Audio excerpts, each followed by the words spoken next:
아멘. 아멘을 잘해야 된대요. 아멘 잘해야 돼. 언제부터 아멘 잊어버리고 아멘도 잘 안 하고 기도하는데 아멘도 안 하고 그러면 나와서 대표 기도하는데 여러분 아멘 안 하는 건 기도에 동의 안 한다는 거잖아. 그렇잖아요. 아멘이라는 거는 믿습니다. 내가 동의합니다. 그런 뜻인데 대표 기도하시는데 아멘 안 하는 거는 동의 안 한다는 소리 아니에요. 누가 하든지 간에 그 기도에 동의하면 크게 아멘 해야 될 거 아닙니까? 근데 아멘 안 하는 거는 기도가 못마땅하다 이런 소리밖에 더 돼? 그렇잖아요. 우리가 그런 것도 반성해야 됩니다. 교회 생활을 잘해야 됩니다. 교회 생활 잘하고 예배 생활 잘하고 내가 전에도 이야기했잖아요. 보문사는 제가 요새는 내가 자전거 타고 보문사입니다. 보면은 가끔 보면 그 어떤 아줌마들이 택시 타고 막 올라와. 내리는데 보면 이런 그 떡시루 있잖아. 호박 떡시루. 이걸 가져와서 그 다 이거 하러 온 사람들이거든. 이거. 응? 정성이 부족하여 호박떡이 서럽구나 이게 아니지. 응? 그 사람들의 그 정성을 여러분 못 따라가요. 그렇게 할 수 있어요, 여러분? 근데 하나님 믿는 사람들이 정성이 없어. 하나님 믿는 사람들이 우상 섬기고 미신 섬기는 사람들 그렇게 정성을 다하는데 살아계신 하나님을 믿는 사람들이 정성이 없어. 예배는 정성이잖아. 예배는 정성. 매 순서 시간 다 이게 우리 정성으로 되는 건데 이게 그냥 형식으로 습관으로 해가지고 그냥 뭐 나도 못마땅한데 하나님이 꼭 마땅하시겠어. 예배를 잘 드려야 여러분이 축복받습니다. 믿습니까? 네. 여러분들이 가정 잘 되고 자녀 잘 되기 원하면 정성을 다해서 하나님께 예배 드리고 기도해야 되잖아. 그거 안 하면서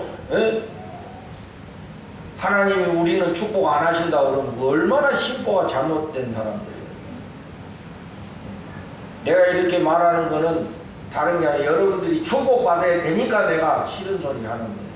보면 예배에 정성이 없는 사람들이 있어요. 보면.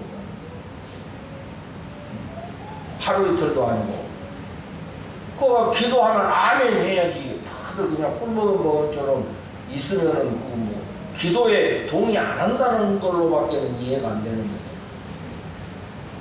앞에 나와서 열심히 찬양 안 하는데 찬양 안 따라서 하는 사람들은 나는 이 예배에 동의하지 않겠다는 것밖에 더 돼. 고쳐야 됩니다, 여러분. 그러니까 언제부터 교회가 아멘 소리가 줄어들고 기도 소리 줄면 그 교회는 망하는 길이야. 심각한 거예요. 영으로 죽는다는, 영적으로 죽어간다는 소리밖에는 안 되는 거예요, 이게. 일주일에 한 번 모여 예배 드리는데 아멘도 안 해, 찬송도 안 해, 기도도 안 해. 응? 죽은 거잖아, 그게. 우리가 그거, 여러분, 고쳐야 됩니다. 반사가 고쳐야 돼요. 목사님, 원래 저는 목소리가 너무 얌전해가지고요. 원래 적어서 그래요. 속으로 아멘 하는 거예요. 그건 거짓말이에요. 안 하는 거지. 아멘도 좀 크게 하고 찬송도 좀 크게 하고 이래야 그 예배가 기쁨이 되고 막 이러잖아요.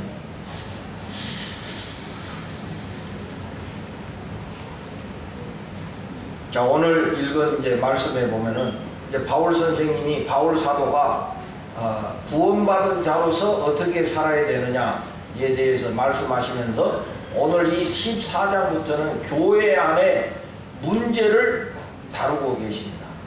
교회 안에 무슨 문제냐면 갈등의 문제야. 갈등의 문제. 그러니까 옛날이나 지금이나 이 갈등이 문제야. 갈등. 교회 안에 뭐가 문제겠어? 갈등의 문제. 갈등의 문제. 가정의 문제가 뭐겠어? 갈등의 문제야. 어디든지 어느 곳이든지 인간이 있는 데는 다 갈등의 문제가 있어. 부부 간에도 갈등의 문제, 형제 간에도 갈등, 부모 자식 간에도 갈등, 국가도 정당과 정당 사이의 갈등, 예? 모든 것이 갈등의 문제잖아요. 이 갈등이 없는 곳은 없어. 인간이 있는 곳에는 어디든지 갈등이 있어. 아무리 서로 사랑하는 사람도 예? 다 갈등이 있어. 처음에는 막 연애 감정에 사로잡혀가지고 세상에 이런 사람이 없다, 예? 세상에 이런 여자 없다, 막 세상에 이런 남자 없다, 막 이러면서 그냥 막 예? 모든 것이 다 좋게 보이는데 이제 같이 붙어서 살다 보면은 하나하나씩 나와. 응? 그래가지고 나중에는 그 갈등이 이제 심각해지면 어찌할 수 없는 그런 관계로까지 발전이 돼요. 교회도 마찬가지야. 처음 예수 믿을 때 은혜 받고 좋아가지고 막 여기가 천국이다, 막 이래 좋을 수 없다, 막 이런 교회 다시 없다, 막 이러면서 열심히 하다가 이제 시간 되면 또 이제 어떤 모 집사하고 갈등이 돼가지고 응? 마음이 삐뚤어지기 시작하는 거예요. 교회를 보면 그렇잖아요. 처음에는 우리 목사님만한 분이 없다고 막 그렇게 존경하더니 조금 지내보니까 막 배도 많이 나오고 막 한 번씩 혼도 내고 막 이러니까 별로 마음에 안 드는 거. 막 이리 생각하고 갈등이 이제 서서히 생기기 시작한다. 갈등이 안 찾아오는 인간관계는 없다. 문제는 이 갈등을 어떻게 처리하느냐에 그 사람의 행과 불행이 달려있다.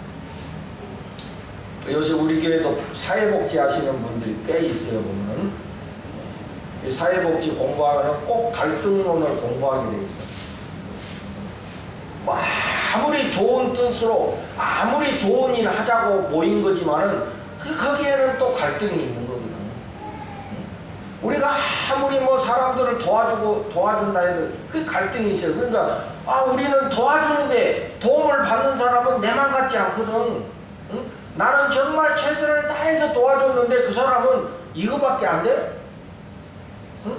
그러니까 옛말에 그랬잖아요. 물에서 건져놨더니 보따리 내놓으라고.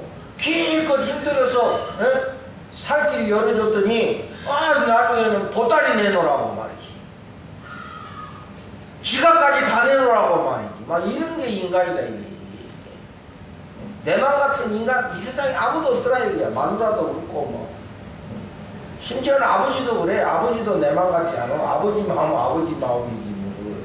내 마음은 내 마음이. 그러니까 내 마음을 내 마음처럼 생각하고 말하는 사람은 이 세상에 없어. 아예 포기해. 그거는 그럴 줄 몰랐다. 이게 그럴 줄 모르기는 처음부터 그랬어. 태초부터 그랬느니라. 사람이 변해. 저 사람 참 변했어. 옛날에는 참 좋은 사람이었는데 변했어. 그래. 변한 거 없어. 태초부터 그랬어. 태초부터 그랬느니라. 그게 이제 조금 이렇게 이제 몰랐다가 드러나는 것이 뿐이지, 뭐 그 사람이 갑자기 변한 거 아니다, 이게. 그러니까, 인간이 모이면 어디든지 갈등이 있다. 갈등 없는 곳은 무덤 밖에는 없다, 무덤 밖에는. 요새 이게 벌초하러 다니시는 분들이 많이 계시는데, 거기에는 갈등이 없어. 거기에 또 가면, 인간이 가면 인간들끼리 갈등해. 왜 이게 낫지를 이렇게 하냐, 막 저렇게 하냐, 그러고, 지들이 갈등하지, 무덤에 계신 분은 아무 갈등이 없어. 그러니까 어떻게 보면, 갈등이라는 거는 우리가 살아있다는 증거가 되기도 하잖아요. 그죠? 그러니까 이게 피할 수 없는 게 이게 갈등의 문제야. 그러니까 이제 어떻게 하면 이 갈등은 어쩔 수 없이 오는 거야. 이게 뭐 피할 수 없어. 갈등이 없는 곳은 뭐 없기 때문에, 당연히 이건 뭐 인간의 삶 속에는 찾아오는 거니까 모든 학문에서도 이 갈등을 다 다루게 돼 있는 거야. 그래서 교회도 마찬가지예요. 우리 처음에 다 예수 믿고 구원받고 그런 간격 속에서 교회에 속하고 신앙생활해서 막 하지만은 이게 세월이 가다 보면 이게 교회 안에 갈등이 이게 있다는 거지. 이게.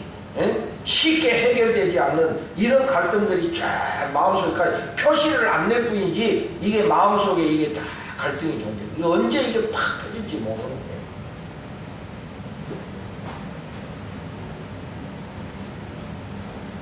우리 교회는 갈등이 없어요. 그게 거짓말이에요. 갈등이 없기는 표시가 안 날 뿐이지 갈등이 왜 없어요?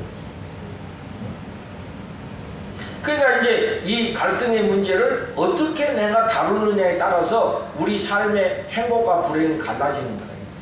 그래서 우리가 이제 그것을 조금 더 전문적으로 하면 갈등의 순기능과 역기능이 있다는 거예요. 갈등 처리를 잘 못하면 역기능이 일어난다. 그러면 이제 깨지는 거야. 부서지는 거야.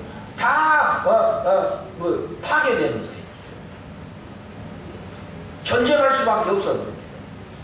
그러나 이 갈등을 잘 처리하면, 이게 갈등의 순기능, 갈등을 잘 처리하면 성장하는 거예요. 더 높은 곳으로 성장해 나가는 거예요. 할렐루야. 그러니까 교회는 이 갈등을 순기능으로 풀어야 된다는 것이, 이 문제를 잘 해결해서 넘어가요. 우리 교회도 말이야, 이제 개발되고 종교부지하고 이제 또 뭐 이렇게 앞으로 건축도 해야 되고 막 아주 중요한 일들이 우리 앞에 놓여 있는데, 각자가 다 자기 생각이 있어. 이랬으면 좋겠다, 저랬으면 좋겠다, 이런 생각들을 다 가져. 응? 그리고 또 궁금해. 왜냐하면 이게 다 보면 여기 딱 돈이 딸려 있거든. 우리 교회 보상 얼마나 받으려나. 그 보상 받으면 또 목사님이 얼마나 챙겨가실려나. 막 요래 생각하는 사람도 전혀 없지는 않을 것 같아요. 궁금하실 것 같아요. 궁금하신 분들은 언제나 물어봐, 나한테. 내가 얼마 갖고 갈지 가르쳐 줄게. 괜히 속으로 막 계산하고 막, 뭐 이러지 말고 물어봐. 그럼 내가 자세히 가르쳐 줄게. 모든 것에서 궁금하면 혼자서 막 상상의 나래를 펴지 말고 목사님한테 직접 물어봐. 그럼 내가 속 시원하게 그냥 사이다 다 그냥 이야기해. 막 궁금해한다. 이러지 않느냐 저러지 않느냐 다 자기들 입장에서 생각하고 막 이런다. 아무 말도 안 했는데. 그러니까 그러려면 이제 갈등이 일어나기 시작한대. 갈등이. 요렇게 생각하는 사람 저렇게 생각. 그러면 또 이제 그렇게 생각하는 사람은 또 그렇게 모여. 자기들끼리 생각 맞는 사람은 또 그렇게 모여. 또 어떤 사람은 요렇게 생각하는 사람은 또 요렇게 생각하는 사람끼리 모여. 이제 이게 맞아, 또 여기서 이게 맞아, 이러면서 서로 이제 교회 안에 은근히 이게 갈등이 이제 시작돼요. 그렇기 때문에 여러분들은 그런 데 휩싸이지 말고, 목사님과 당회가 결정해서 우리 당회에서 이렇게 결정했습니다 하면 순종하고 따라야 돼. 아멘. 그게 교회 질서고 조직이잖아요. 그게 교회 법적으로 그렇게 해야 되는 거야. 당회가 결정하고 성도들한테 물어보고 이렇게 하는 게 교회 질서거든. 근데 다 각자 자기 생각대로 하고 이러면, 그래가지고 막 자기 주장 펴고 이러면 이 교회가 이게 산란해져가지고 이게 콩가루 되고. 그래서 그런 질서가 굉장히, 그래야 우리가 갈등을 줄일 수 있고, 갈등을 우리가 극복해 갈 수 있는 것이다. 이게 지혜가 있어야 되는 거예요. 절대로 그런 질서를 깨고 자기 나름대로 생각하고 자기 주장만 펴고 이러면은 이게 해결이 되지 않아요. 자, 이 바울 선생님이 그 문제를 다루고 있어요. 그러면 그 구체적으로 갈등의 요인이 되는 문제가 뭐냐? 자, 우리 2절과 3절을 봐봅시다. 오늘 읽은 본문 말씀에 2절, 3절을 보시고,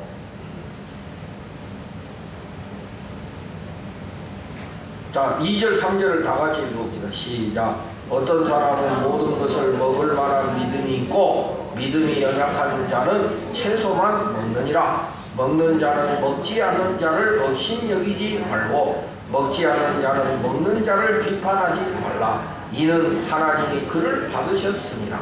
그러니까 교회 안에서 갈등이 일어났는데 뭐 때문에 일어났냐면은 먹는 거 가지고 갈등이 일어났다. 도대체 교회 안에서 무슨 먹는 거 갖고 갈등을 하냐. 이렇게 생각이 되잖아요. 그죠? 근데 그렇게 하는 이유가 있어. 또 하나의 갈등이 있어요. 여러분, 5절을 읽어봅시다. 시작. 어떤 사람은 이 날을 저날보다 낮게 여기고 어떤 사람은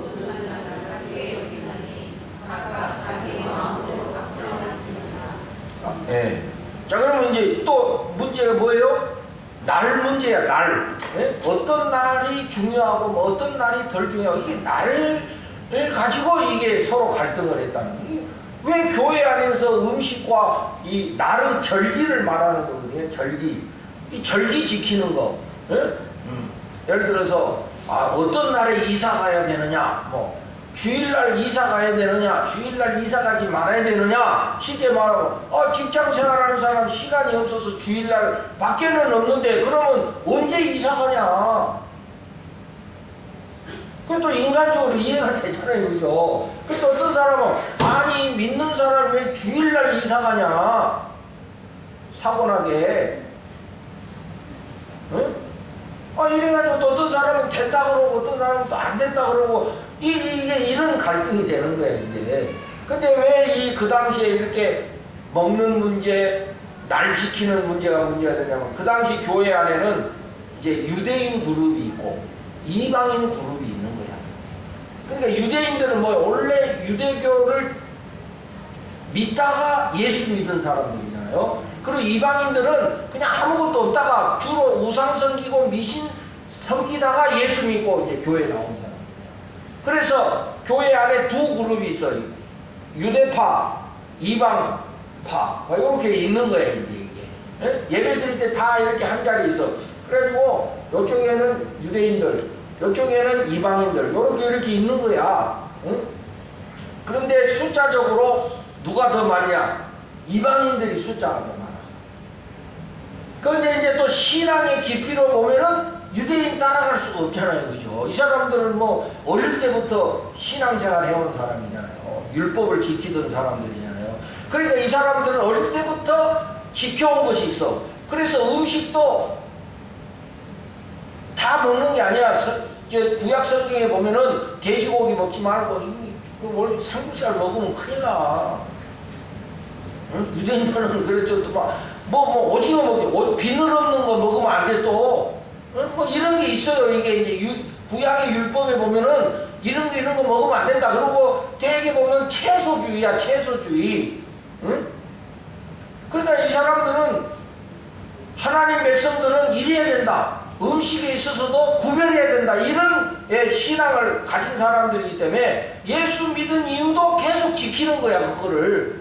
응? 자기들은 이게 하나님 백성으로 맞는 거다 하고 음식도 구별하고 이제 이랬다 이거야. 날도 그래. 하나님 백성들은 이 날을 지켜야 된다. 하나님 백성들은 이 안식일을 철저히 지켜야 되고 이 절기를 지켜야 된다. 이게 이제 유대파 그리스도인들의 신앙이야, 이게. 그런데 이 이방인의 그리스도인들은 뭐요? 사람들은 워낙 그런 거 없고 그냥 예수 믿고 구원받고 예수 믿고 자유하고 예수 이제 복음 외에는 우리를 얽맬 게 없다. 막 이런 사람들이기 때문에 뭐 음식 다 먹어도 되지 뭐 그걸 구별해. 그러면서 유대인이 있는데 일부러 옆에서 삼겹살 구워가지고 냄새 막 이렇게 보내면서 이런 맛있는 걸 안 먹느냐고 말이지. 뭐 이게 자기들은 거기에 구별이 없는 거야 이제. 음식에 뭔 구별이 있냐? 응? 다 하나님 주신 거니까 우리 기쁨으로 먹으면 되지. 이러는 거야. 또 날도 다 뭐 어떤 날만 주님의 날이야? 모든 게 다 주님의 날이지? 또 이렇게 생각하는 거야. 응? 그러니까 교회 안에 유대 스타일, 이방 스타일 신앙이 딱 이렇게 있는 거야. 그러니까 그러면 이 두 스타일 중에 누가 더 강할까요, 여러분? 서연아, 지영이 왔네? 나는 어디서 연예인이 왔나? 기가 차?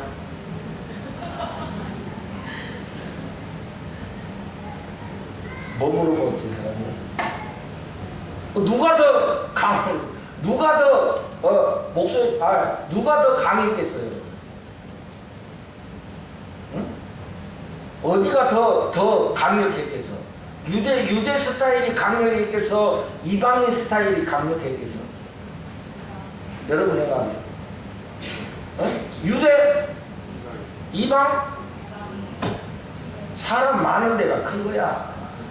그 내용보다도 사람 많으면 목소리가 크고 사람 많으면 그게 대세가 되는 거야 이게.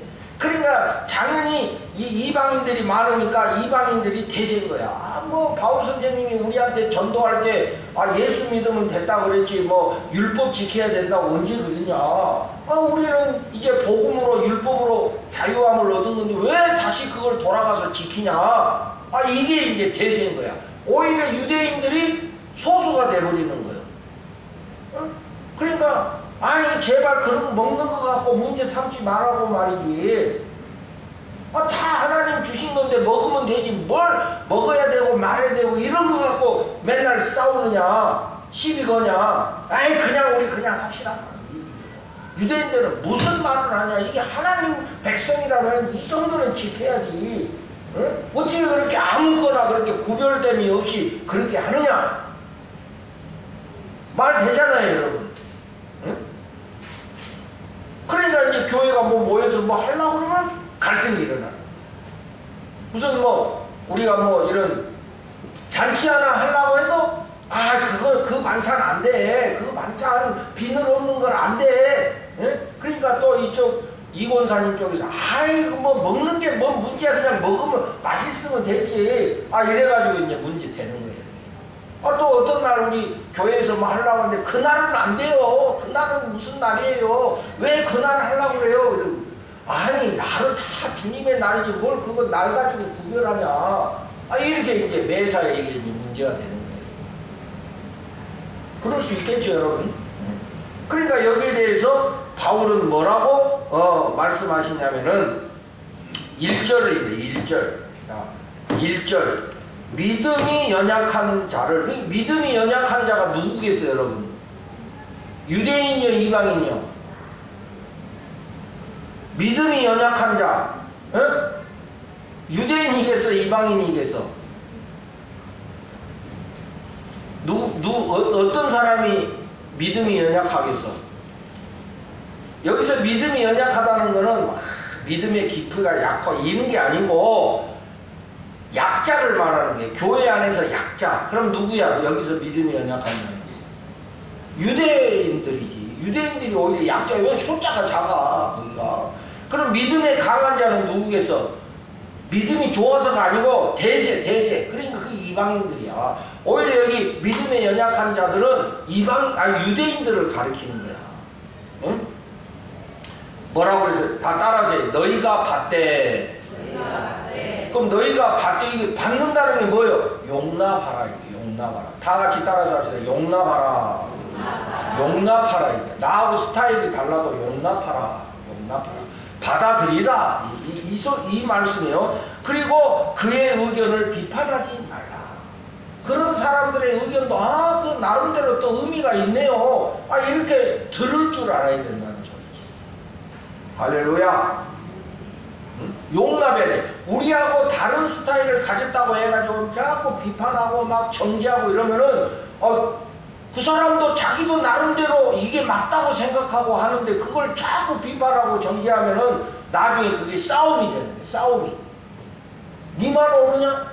막 이렇게 되는 거야. 그분들 신앙에도 우리가 배울 게 있네요. 응? 이렇게 우리가 받아들여야 된다. 이거는 성숙한 사람이 아니면 하기 어려운 거지. 그래 왜 바울 선생님이 이렇게 서로를 용납하고 의견을 비판하지 말라고 한 그 이유가 뭐냐면은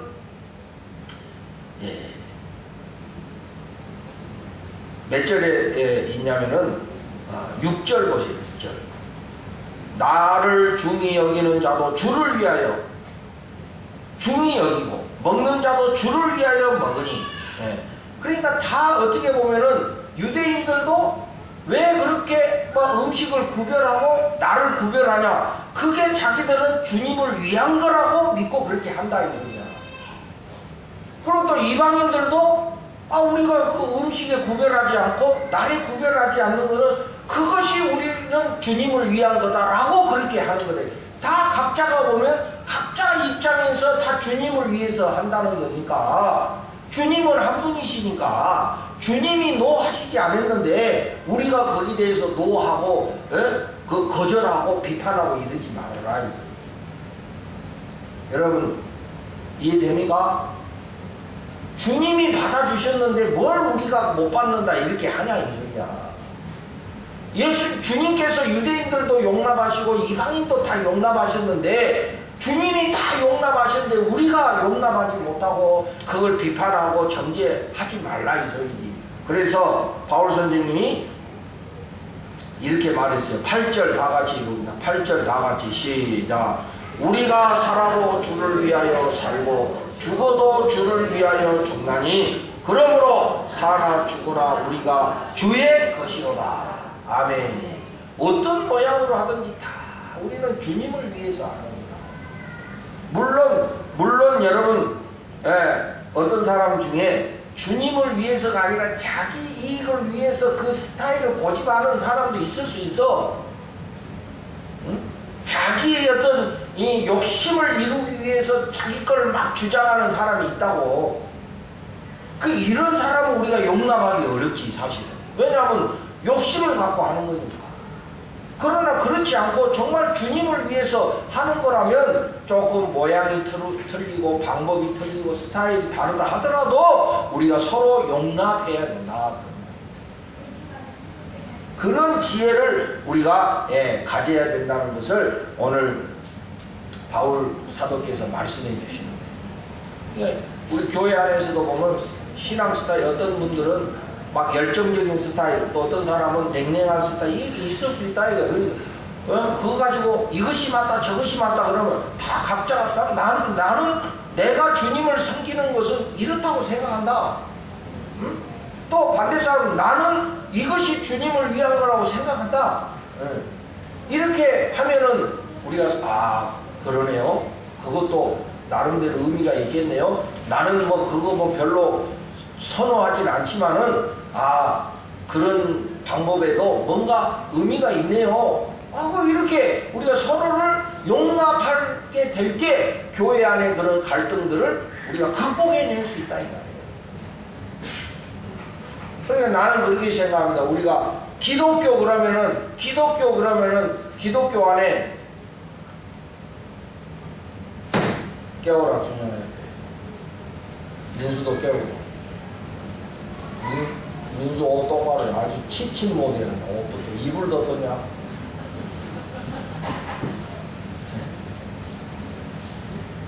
정신 차리고.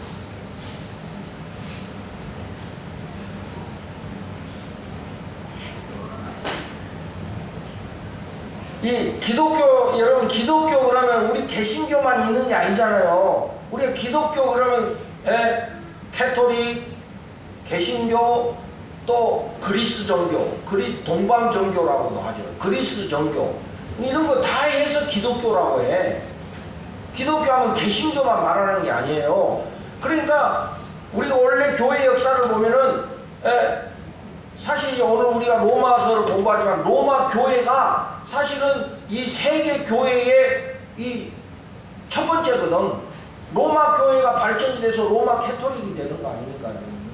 응? 로마 천주교가 이 로마 교회에서부터 시작이 되는 거예요. 그래가지고 그 로마 교회가 막 세계로 퍼지다가 거기에 대해서 조금 다르게 나온 게 동방종교야. 그리스 종교. 그러니까 이 로마 계통으로 흘러오는 교회의 역사가 있고 그 교회가 그리스 종교, 동방 쪽으로 이 그리스 쪽으로 이렇게 흘러서 나중에 이 동유럽 쪽으로 퍼진 그게 동방 종교라고 해. 이게 양대 산맥이다 이게. 그럼 우리 개신교는 뭐냐? 이 로마 교회에서 쭉 오다가 15세기에 마틴 루터가 종교개혁하고 나온 게 개신교다 이게. 그러니까 우리는 어떻게 보면 로마 교회 뿌리에서 나온 것이 개신교야. 교회 역사를 보면은. 그러니까 우리가 큰 범주에서 보면은 로마 교회, 동방교회, 개신교 이게 다 원래 이게 한 뿌리였다 이게. 근데 스타일이 틀려. 그러니까 로마 보면은 굉장히 막 화려하고 막 그냥 휘황찬란하고 그러잖아요. 이 동방 종교에는 굉장히 그 검소하고 굉장히 소박하고 그래요. 순수하고 어떻게 보면 막 고집스러운 그 사람들은 굉장히 고집스러운 사람. 이게 변화를 싫어하고 그런 스타일이에요. 그러니까 그 우리 한국에는 주로 로마 캐토릭이 우리한테는 익숙하잖아요. 그죠? 어릴 때부터 성당 이게 다 로만 스타일이거든. 근데 이 동방 스타일도 우리가 참 신학적으로 보면 참 순수하고 배울 만한 점들이 있어요. 우리가 몰라서 그렇지, 저 사람들이 저렇게 순수하게 예수님을 사랑했구나. 이런 것들이 있어요. 그래서 제가 이제 그 옛날에 그 모스크바 갔을 때 그 교회를 갔는데, 그 교회는 이 예배당이 이렇게 있잖아요. 그럼 이 모든 벽이 그림으로 잘 이렇게 둘러져 있어요. 그림으로. 성화로 다 이렇게 돼 있다고. 네? 그런데 그게 뭐냐면 예수님의 일대기의 그림이야, 그게. 그러니까 우리는 예수님의 이야기를 따라 복음서를 읽잖아요. 그죠? 그 사람들은 그림으로 보는 거예요, 그림으로. 예수님의 일대기를 그림으로 보는 거예요. 이렇게, 여기서부터 시작해요. 그 예수님의 일대기가 벽화에 다 그려져 있어. 그러니까 우리가 모를 때는 이 교회 안에 무슨 도떼시장처럼 정신없이 그림을 이렇게 붙여놨어 이렇게 생각하지만은 그 사람들은 그게 아니다 이거야. 그 그림을 보면서 예수님의 생애를 이렇게 보는 거다 이거예요. 여러분 우리가 예수님의 생애를 글로 보는 거나 그림으로 보는 거나 뭐 그게 달라요? 뭐 그림으로 보면 안 돼? 안 된다는 법 없잖아요. 그림으로도 예수님의 일생을 볼 수 있잖아요. 그죠? 우리 뭐 영화로도 보는데. 그러니까 우리가 자세히 알고 보면은 내용과 방법이 다를 뿐이지 그 핵심은 예수님을 말하고 있다고 한다면은 우리가 서로를 인정해 줘야 되는 거 아니야? 그런데 우리가 아예 스타일이 다르다고 해야죠. 저 사람들 이단, 저 사람들 잘못됐어. 이래버리면 끝없이 갈등이지. 우리 교회 안에서도 그렇다니까. 어떤 분은 되게 우리 개신교 안의 신앙 스타일을 보면은 이 감정적으로 하는 신앙 스타일이지. 이런 분들이 주로 성령파예요. 주로 성령파. 요즘 우리 교회는 성령파도 약해졌어요. 성령파들이 뭐 온데 가는 데 없어. 숨었나. 또 그러면 또 반대로 성령파 대신에 성경파가 있어. 그래도 기독교는 성경 지식이 우선이지. 근데 요새 보면 우리 교회는 성경파도 없어. 뭐라도 하나 있어야 되지. 그래. 되게 보면 어떤 사람들은 이게 성령 스타일, 어떤 사람들은 말씀 위주로 이렇게 하는 사람이야. 근데 그래도 우리가 성령파로 가야지. 그래도 기독교가 성경 중심으로 가야지. 그 두 개 다 옳은 거야. 두 개 다 잘못된 거 아니에요. 제일 좋은 거는 두 개가 균형만 되면 제일 좋은 거야. 근데 우리는 그렇게 안 되거든, 그게. 그러니까 우리가 서로 방법이 틀리고 스타일이 틀리다고 해가지고 그걸 비판하고 정죄하고 이러면 안 된다. 서로 용납해야 된다. 다 뭐 각자 예수님을 위한다는 거니까. 물론 자기의 욕심을 위해서 하는 거는 우리가 못 받아들인다 하더라도 그래도 각자가 다 예수님을 사랑하는 마음으로 한다는 것이 확실하다면은 우리가 서로 용납해야 된다. 용납하고 비판하지 말아야 된다는 그런 말씀이죠. 그리고 왜 우리가 비판하고 정죄하지 말아야 되냐면은 굉장히 이거는 중요한 말씀이에요. 여러분 10절 말씀 보세요. 10절 다 같이 시작. 내가 어찌하여 내 형제를 비판하느냐, 어찌하여 내 형제를 억심 여기느냐. 우리가 다 하나님의 심판대 앞에 서리라. 누구든지 다 하나님 심판대 앞에 서게 된다 이거야. 그러니까 우리끼리 서로 비판하지 말아요. 나중에 다 심판대 앞에, 하나님 심판대 앞에 다 서게 된다. 그런 존재들이 뭘 내가 옳다고 그러고 뭐 내가 맞다고 이렇게 하지 말아요. 참 부끄러운 일이다. 우리가 심판자가 아니잖아. 하나님만이 심판자가 되신다 이거예요. 하나님만이 우리의 판단자가 되시고 하나님만이 우리의 심판자가 되신다 이거예요. 근데 우리가 심판자가 돼가지고 내가 심판하고 내가 판단해가지고 하면은 안 된다는 거예요. 이거 교만이다 이거죠. 교만이다.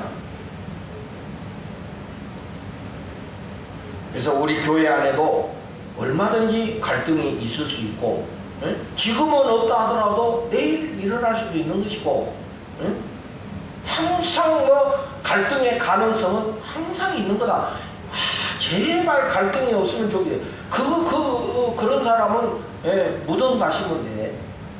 그걸 두려워하면 안 돼요. 어떤 사람들은 교회 안에 이렇게 새로운 사람 들어오면 괜히 그냥 두려워하고 또 뭐 일이 생기지 않을까, 또 뭐 갈등이 일어나지 않을까 걱정하시는 분이 있는데, 그런 걱정은 주님께 맡기세요. 우리가 그거 두려워하면 어떻게 새신자가 우리 교회 들어오겠어? 누구도 와라, 최순실이도 오고 다 와라, 우리가 다 받아주마, 막 이런 마음을 가져야 사람들이 우리 교회 안에 들어오고 교회가 성장할 거 아닙니까? 걸러서 받으면 돼? 어떤 사람이든 우리가 다 용납하겠다는 이런 마음을 가져야 우리 교회가 앞으로 성장할 거 아닙니까? 갈등을 두려워하죠. 뭐 그렇다고 해서 갈등이 사라지냐? 갈등이 절대로 사라지지 않는다 이게. 요거 피하면 다른 갈등 오고 이러는 거예요. 언제든지 갈등이 올 때마다 우리가 주님 사랑하는 마음으로 그 갈등을 넘어서야 된다. 내가 그런 의미로 보면은 이 한 교회에서 오랫동안 목회하고 신앙생활 한다는 게 결코 이게 만만한 일이 아니에요. 저분들은 갈등이 없어서 저렇게 오래 계셨나? 그게 아니야. 왜 갈등이 없어? 지금은 없냐? 왜 없겠어? 표시를 안 낼 뿐이지. 앞으로도 없냐? 앞으로 더 크게 생길지도 몰라. 아무도 예측할 수 없어. 사람의 입장은 상황에 따라서 달라지는 거거든. 물에 빠질 때는 어떻게든지 살아야 되는 게 그 사람 입장이고, 일단 거기서 나오면은 또 나왔으니까 살아야 될 거 아니야? 그러니까 또 그때 입장이 또 달라지는 거야 이게. 변했다고 말할 거 없다 이거예요. 다 사람은 자기의 처해진 상황이 오면은 얼마든지 입장이 달라질 수도 있고, 그럴 수 있는 게 인간이다 이게. 문제는 그런 갈등을 우리가 얼마나 예수님 중심으로 풀어가느냐가 이게 우리의 숙제다 이거예요. 그것을 잘 우리가 해결해 가고 그 갈등의 문제를 우리가 잘만 해결할 수 있다면 우리는 더 높은 곳을 향해서 성장해 갈 수 있다는 거죠. 근데 그걸 이겨내지 못하면 할만하다가 깨지고 할만하다가 깨지고 이게 도저히 더 이상 올라갈 수 없는 거다. 우리 교회는 더 올라가야 될 거 아니에요. 여기서 멈추면 안 되잖아요. 더 높은 걸 향해서 나가야 될 거 아니야. 그러려면 이 갈등을 우리가 믿음으로 잘 해결해 나가야 된다 이거예요. 그래서 보면은 성장하는 교회를 보면은 딱 질서가 있는 거예요. 그래서 딱 위에서 결정해서 하자 그러면 다 아멘하고 따른다 이거예요. 근데 교회가 성장하지 못하는 교회는 다 자기 나름대로 주장이 있어가지고 왜 그래야 되느냐, 꼭 그렇게 해야 되느냐 하면서 다 한마디씩 한다 이거예요. 그러니까 그 교회는 더 이상 성장하지 않는다 이거예요. 내가 우리 한국 사람들의 단점 중에 하나가 뭐냐면, 우리가 이제 국회의원들도 보면, 또 우리가 이런 어떤 회의 이런 것도 보면, 여러분 회의 모여가지고 이제 회의를 하잖아요. 이게 회의를 많이 하면 사람이 회의가 돼. 회의를 너무 많이 하면 안 돼. 딱 필요할 때만 해야 돼. 예?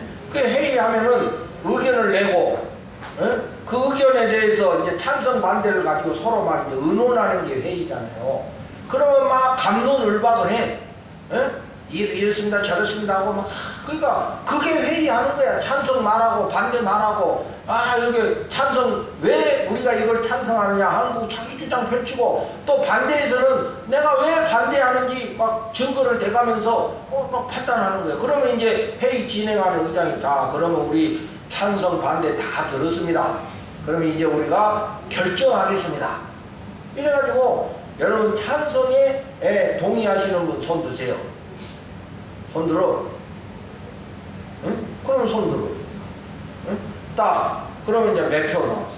그 다음에 반대하시는 분 손 드세요. 그러면 반대하는 사람 손 들어. 그러면 숫자 나와. 그래가지고 이제 그 숫자를 가지고 더 많이 나온 숫자가 그 결정이 되는 거예요. 그러면 이건 내가 아닌데, 나는 아닌데 결정이 됐어. 그럼 어떻게 해야 돼? 우리 어떻게 해야 돼? 내가 반대하는 의견이 결정이 됐어. 그러면 내가 따라야 돼? 계속 반대해야 돼? 응? 민주주의 시민이라면 따라야 되는 거야. 내가 반대했지만 결정됐기 때문에 거기에 따라야 되는 게 민주시민이거든. 근데 우리 한국 사람 뭐냐면은 내가 반대했는데도 결정했으니까 결정 난 뒤에도 고춧가루를 뿌리는 거야. 이것이 아주 이 나라의 발전에 저해가 되는 사람들이에요. 응? 그 국회의원들 보면 그렇잖아. 자기 뜻대로 안 됐다고 해가지고 밖에 나와가지고 막 이거 들고 막 깡패라고 그러고 이러니까 나라가 발전이 안 되는 거예요. 일단 자기들이 결정이 됐으면 거기 따라야 되는 거야. 그거 못 따르면 국회의원 사표내야지. 그 우리 교회도 마찬가지로 우리 교회 최고의 회의 기관은 사무총이다 이거야. 응? 모든 것을 우리 사무총에서 다 결의한다 이거야. 장애가 안건을 내고 사무총에서 결정을 한다 이거야. 그러면 사무총에서 결정 났으면 모든 성도들이 거기에 따라야 된다 이거야. 근데 내가 원하는 대로 안 됐다고 그래가지고 자기는 거기에 순종 안 하고 안 따른다. 이거는 잘못된 태도다. 일단 사무총에서 결정이 됐으면은 모든 성도들이 거기에 그 결정한 거에 대해서 따르고 순종하고 행해야 된다 이 말이에요. 근데 내가 원하는 대로 안 됐다고 그래가지고 자기는 거기에 대해서 빠져버리고 동참하지 않고 자기 주장 내세우고 이런 사람들 때문에 발전이 안 되는 거예요. 그렇게 하기로 전체가 결정을 했으면 그 우리가 따르고 그것에 준행을 해야 되는 것입니다. 근데 실컷 결정해놓고 안 따른다 이거예요. 결정한 대로 안 한다 이거야. 응? 그러니까 어떻게 그 조직이 발전할 수 있겠어? 안 되는 것이지. 그러니까 결정되기 전에는 반대도 할 수 있고 얼마든지 비판할 수도 있고 그래요. 그러나 일단 결정이 나면은 내가 원치 않는다 하더라도 따라야 되는 거야. 그래야 그게 질서가 되는 것이고 법이 사는 것이지. 그래야만이 교회 안에 갈등이 줄어들 수 있는 거예요.